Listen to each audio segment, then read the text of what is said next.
and light enough to start a video. And it's bright down there. Clear spot there. Dang it, you can't see it. There's kind of a fluffy cloud across the middle of that whole dead center. There's still a star there. But yes, our sun has moved. Most of you probably remember sunrise clear there, and then in there, and yeah. Now it's down there. And seems like a long ways. It really isn't, because we're only about 50 miles north of the 45th parallel. So, really, yeah, okay. Some people think, oh my God, it gets dark, you're way up there. Yeah. No, that'd be those boys in Canada. They get really short days.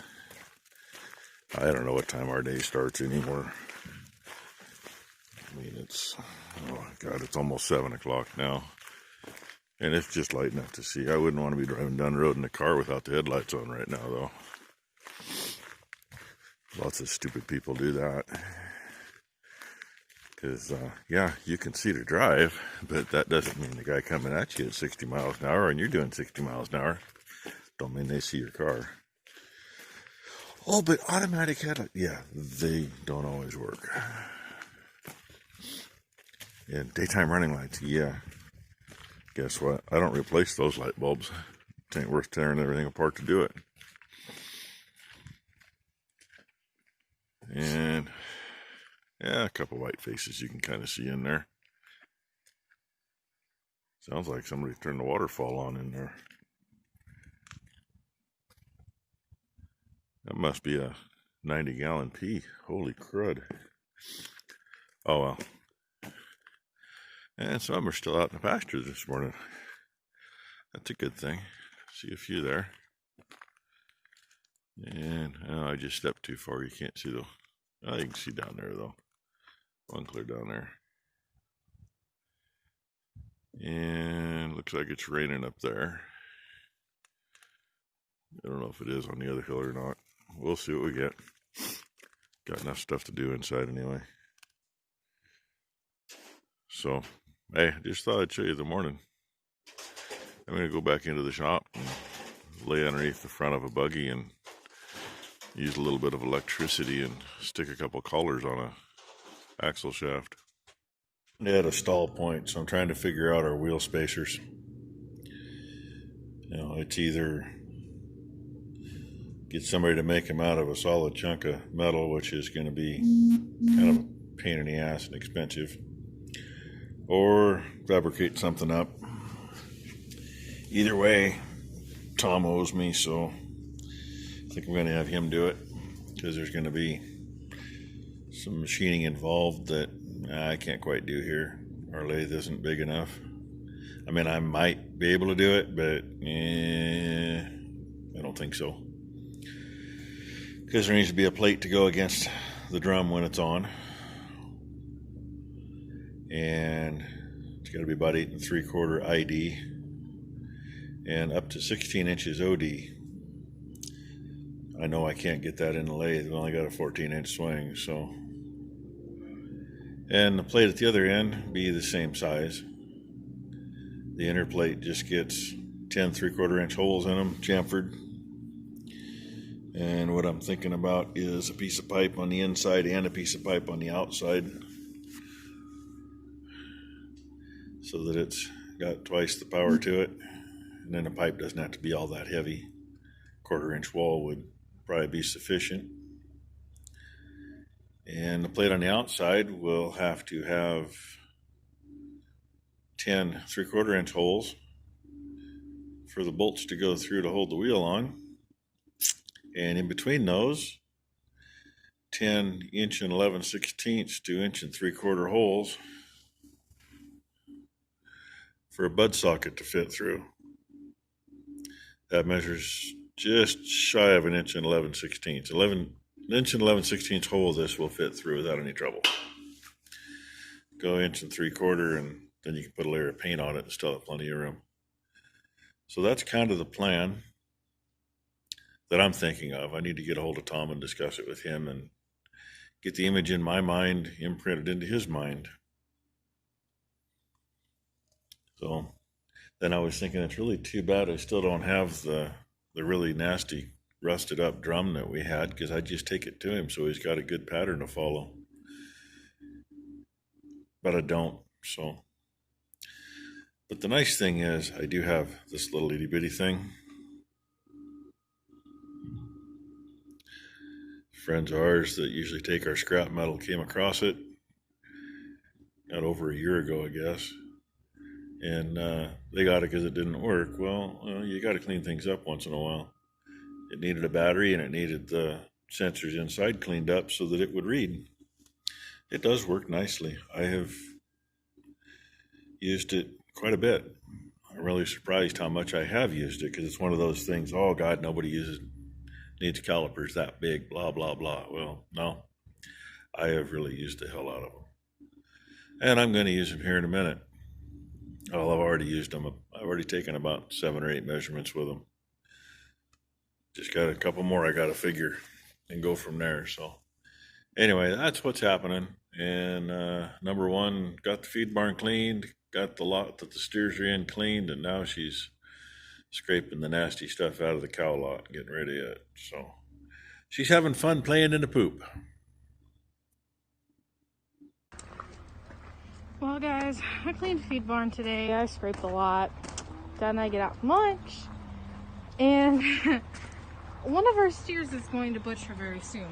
Got himself in a little situation. So now Dad and I are gonna feed, and now we gotta take that feeder out so we can get him out of there and then put it back in. So yes, this has been an interesting day, that's for sure. This is the first that I've seen of one of our bigger animals getting into one of these. I've seen him get into our little creep feeders, and that's a pain in the butt. And I've seen him get stuck in our regular feeders that we feed grain in. When they pick a hole they don't fit in. But I haven't seen this. This for me is definitely a first. I look over, Dad and I were cleaning out the horses over there. And I went, we got a problem. So he is our little problem child, and he has been. But this is interesting, so we'll see how well he does when we get him out of there.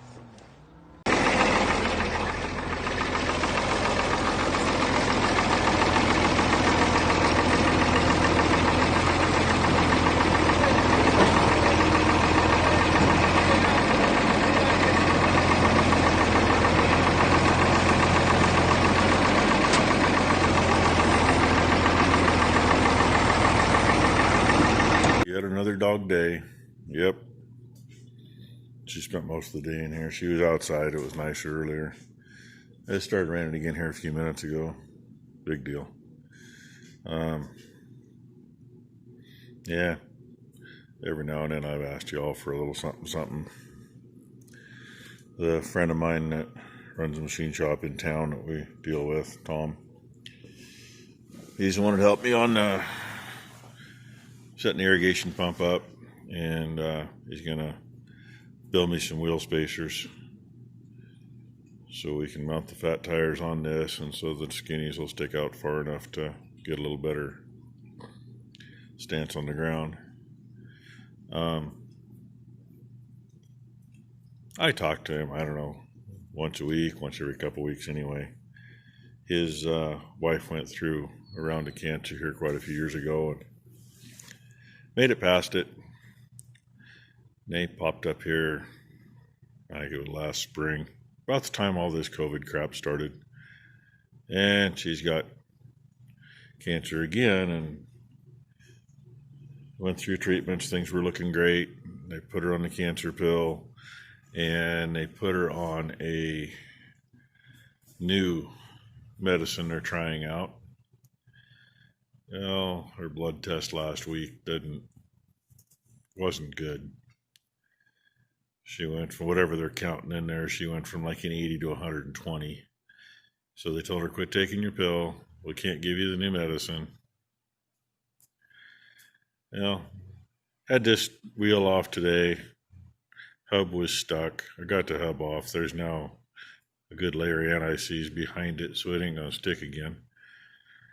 Got a hold of Tom, gave him my fresh ideas on probably the easiest way to make the spacers so they'll hold up, and ease of use so we can get them on and use them.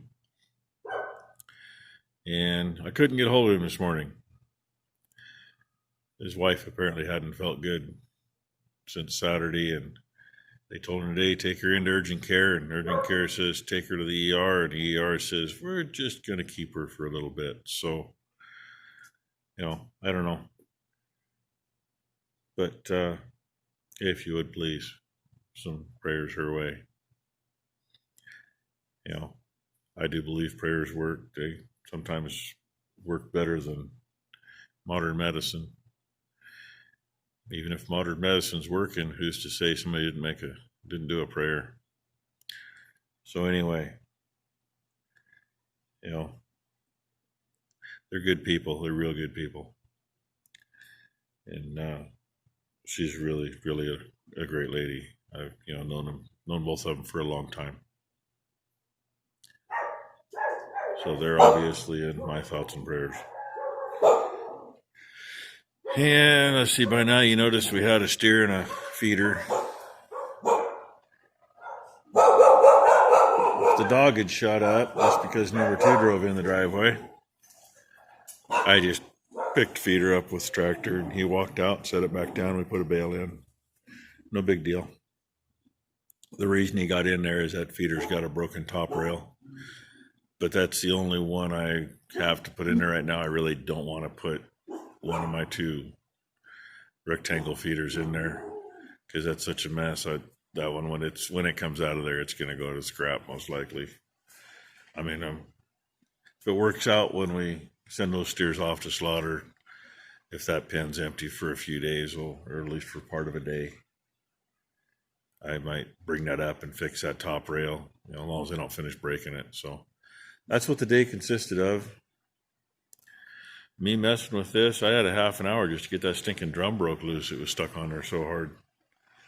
So, yay. And sounds like number 1's going to be riding in the truck with her fiance tomorrow. And Ron will show up sometime, probably after lunch when he gets off work. So, I don't know if I'll get anything done on this or not. Guess I got some paperwork to deal with yet. Yay. Get tired of that too. That was so much nicer when the old man was around. He could spend half the time in the winter in the house doing paperwork, and I wouldn't have to. But yeah, Mom can't figure it out, and half of it I don't know anyway. So, and something else. I know some of you have had to notice that the drawer was really screwed up. I went to get the Sawzall out the other day, and the Sawzall is in the box there at the back. But these were turned, actually this one wasn't. The one underneath it was turned the other way.